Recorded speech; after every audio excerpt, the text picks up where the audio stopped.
박균택 위원님 질의해 주시기 바랍니다. 예, 허재현 기자님 잠깐 좀 나와주시겠습니까? 예, 네. 고생 많으십니다. 예. 제가 오전에 그 마무리를 못한 질문 좀 드리겠습니다. 그때 검찰로부터 민주당과 공모하여 마치 조작 보도를 한 것처럼, 나중에는 진실이 아닌 걸로 다 드러났습니다만은 어떤 압수수색 영장에 보면 그렇게 기재되어 있지 않습니까? 그 날짜가 묘하게도 2023년 10월 11일입니다. 완전 뭐 조작 보도인 것처럼 이런 식으로 압수수색을 했고, 그것이 또 다른 언론에 보도되게 만들었습니다. 이 부분은 제가 보기에는 그 당시 그 날이 그 강서구청장 보궐선거로 상당히 뜨겁던 시절이었는데, 그 시기에 맞춘 것이 아니냐라는 다른 언론들의 의혹 제기가 있었습니다. 우리 참고인의 이에 대한 의견은 어떠신지 한번 밝혀주십시오. 네. 저도 좀 그런 문제 의식을 가지고 계속 주장을 좀 해왔던 그 기자 중에 한 명인데요. 바로 오늘 그 청문회에 어떤 그 중요 의제의 프레임도 사실 그 연장선상에 영향을 여전히 주고 있다고 생각합니다. 아까 어떤 의원님께서 저의 사건을 제가 이제 참고인으로 나왔지만 대선 여론 조작 사건의 중요 참고인 이런 식으로 소개를 하시는 것 같았어요. 근데 그게 바로 그 검찰의 조작 수사 프레임이거든요. 저희는 대선 여론 조작 사건에 개입된 기자들이 아니라 검찰의 조작 수사에 휘말린 기자들이고, 그 당시에 바로 10월 11일 2023년 10월 11일 그때가 이제 서울 강서구청장 재보궐 선거일이었는데, 그때 하루 종일 기사 인터넷 포털 사이트 대문 화면에는 민주당과 기자들이 대선 여론 조작 공모 혐의로 압수수색 당하고 있다라는 게 하루 종일 포털 사이트를 도배하고 있었습니다. 강서구청장 재보궐 선거일에 맞춰서 압수수색을 진행하고, 그리고 압수수색 영장이 그러한 검찰의 어떤 보수 세력의 어떤 시각이 담겨 있는 압수수색 영장의 내용을 일부러 보수 언론을 통해 유출을 하고, 그러한 것들이 선거일에 하루 종일 포털 사이트를 도배하도록 만들려고 그날 압수수색을 그렇게 영장에 허위 사실을 써서 압수수색을 진행하고 언론 플레이까지 이루어진 것이 아닌가라고 생각을 하는데, 그게 결국 오늘 공청회의 어떤 중요 증인을 설명하는 수식어의 네임 어떤 프레임에도 영향을 여전히 주고 있다. 저는 그렇게 좀 안타깝게 보고 있습니다. 예, 알겠습니다. 예, 말씀 감사합니다. 혹시 이광철 변호사님.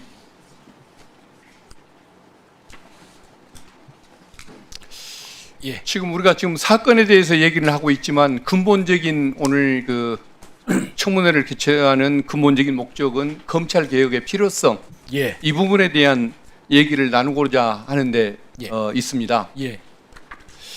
그 우리 참고인께서는 그 문재인 정부 때 그 임기 시작과 함께 민정비서관을 담당하시면서 검찰 개혁 문제 이 부분에 대한 뭐 연구를 하고 또 주도를 하셨던 걸로 알고 있는데 맞습니까? 뭐 주도라는 말씀은 적절치 않은 것 같고요. 그때 민정수석실을 중심으로 한 그 수사권 개혁을 포함한 검찰 개혁 의제에 대해서 제가 실무적으로 여러 가지 뭐 조사하고 그런 보좌했던 그런 업무를 했었습니다. 근데 이제 저는 그 궁금한 것이 그때 그 아예 그 당시에 검찰의 직접 수사권을 아예 금지를 시켰었으면 6대 범죄니 2대 범죄니 이런 논쟁 없이 아예 금지를 시켰었으면은 어떤 윤석열 검찰총장까지는 가능했을지 몰라도 윤석열 정권이 탄생하지는 않았을 거라는 생각을 하고, 그리고 그 3년 동안 우리 민주진영이 겪었던 이 고통, 이것은 없었을 수도 있다라는 그러한 조금 그 마음 아픈 그 성찰 회고를 한번 가끔 해보곤 합니다. 예. 그때 그 조국 수석이 계시고 문재인 대통령님이 계셨었을 텐데 그때 지금 검찰의 직접 수사권 폐지, 특수부 폐지 이 부분에 대해서는 좀 그 어떤 논의나 방향성을 가졌기에 그게 완전히 금지가 안 되고 6대 범죄를 살려주는 그 6대 범죄는 사실상 특수부가 수행하고 있는 모든 업무를 포함하는 것이었기 때문에 특수부를 살려주는 것이나 다름없었던 그런 결과였다고 생각을 합니다. 그게 어떤 의사결정이 내부에 있었길래 오늘날 같은 이런 그 검찰 개혁을 다시 해야 하는 이런 불행이 초래가 됐던 것일까? 그거 한번 좀 설명 좀 해주시면 고맙겠습니다. 예, 의원님 말씀과 같이 문재인 정부의 이제 검찰 개혁에 어떻게 보면 거대한 반동으로 윤석열 정권이 탄생했고 이런 점에 대해서 당시 검찰 개혁 업무에 몸담았던 사람으로서 문재인 정부 전체를 제가 대표할 그런 지위는 아니지만 저 또한 늘 성찰하고 국민들께 송구스럽게 생각을 하고 있습니다.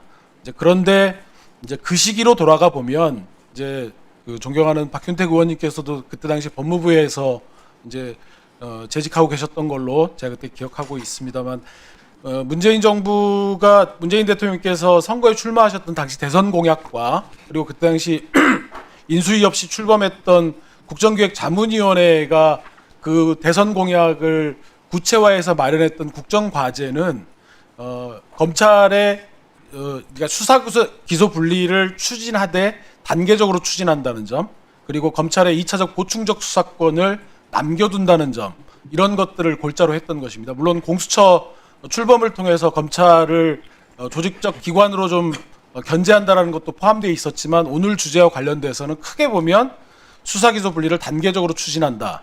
그리고 검찰의 2차적 보충적 수사권을 남겨둔다. 이제 이 부분을 가지고 구체화해서 정부의 수사권 조정 정부 합의문으로 발표됐던 게 2018년 6월 21일자 이낙연 총리께서 발표하셨던, 그때 박상기 장관님하고 김부겸 행안부 장관님 그리고 조국 민정수석이 참여해서 네 분이 참여해서 그때 발표를 했던 수사권 조정 정부 합의문이었고, 그래서 검찰의 1차적 경찰의 1차적 수사권들을 전면적으로 수사지휘권을 폐지하고 상호 협력 관계로 검경의 관계를 전환하고 또 경찰에게 일정한 범위의 수사 종결권을 주고 그러면서도 송치받은 사건에 대해서 2차적 보충적 수사권과 함께 검찰의 직접 수사 역량은 국가의 중요 범죄에 한해서 매우 엄중하게 행사돼야 된다라는 점을 골자로 해서 2018년 6월 21일자 정부 수사권 조정 정부 합의문이 발표됐던 것이었습니다. 그래서 이제 그때는 그러한 취지를 담아서 검찰의 직접 수사 개시 부분들은 가급적 억제를 하고, 그렇지만 당시에 이제 두 가지 요건이 좀 매우 중요하게 좀 고려되었었는데요. 첫 번째는 검찰의 직접 수사권을 남겨두는 문제에 있어서 2017년도 국정농단에 대한 박영수 특검, 그리고 그 이후에 윤석열 당시의 수사팀장과 중앙검사장의 적폐청산 수사에 대한 국민적인 기대와 이런 부분들이 좀 그런 정책을 추진하는데 고려가 되었던 것이고, 또 두 번째로는 그것이 실체가 있든 없든 또 국민들께서 생각하시는 바가 사실이든 아니든 간에 경찰의 직접 수사 역량에 대해서는 혹은 검찰의 직접 수사 역량에 대해서는 국민들이 신뢰하시고 경찰의 수사 역량은 조금 미덥지 못하게 생각하시는 것이 사실 부인하기 어려운 점이었기 때문에 그 점을 고려해서 6대 범죄 중심으로 직접 수사를 최소화하고 대신 송치받은 사건에 대해서 검찰의 2차적 보충적 수사권은 인정해 준다라는 것이 그때 문재인 정부의 검경 수사권 조정의 핵심 골자였습니다.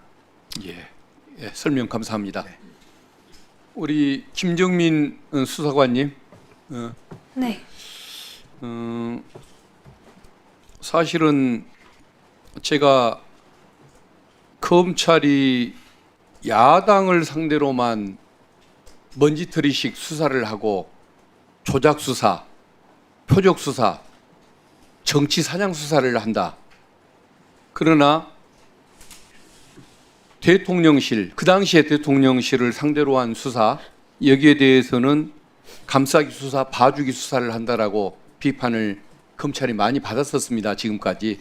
그리고 심지어는 그 내란이 일어나고 나서 석 달이나 지난 3월 초에 심우정 전 검찰총장이 윤석열을 석방하는 법원의 결정을 그대로 받아들여서 윤석열 피고인이 거리를 활보하는 이런 사태를 맞았습니다.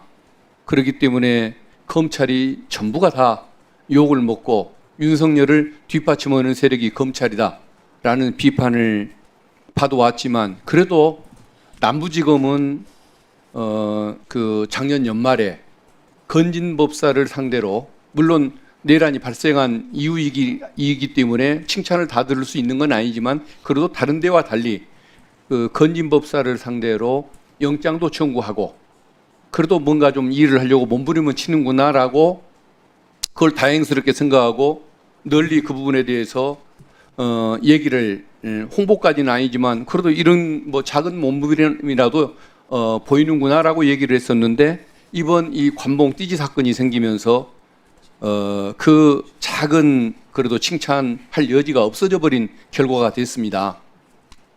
그렇죠. 그래서 이 관봉 띠지 그 어떤 훼손 사건 이 부분이 지금 국민에게 지탄의 대상이 될 수밖에 없고 검찰에 대한 신뢰를 더욱 훼손시킬 수밖에 없는 이런 상황을 가져온 것 같습니다.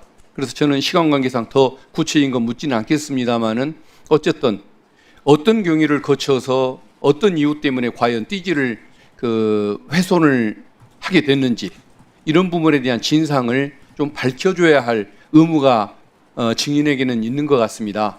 그래서 어떤 뭘 뭐 감추려고 하거나 숨기려고 하지를 말고 그 다른 위원님들 질문하시거든 진상을 소상하게 기억을 최대한 되살려서 얘기를 해주시는 것이 국민에 대한 도리가 아닐까 싶습니다. 어떻습니까? 네, 알겠습니다. 예, 그렇게 좀 임해 주시면 고맙겠습니다. 네. 예. 질의 끝나셨습니까? 예, 끝났습니다. 네. 다음은 장경태 위원님 질의해 주시기 바랍니다.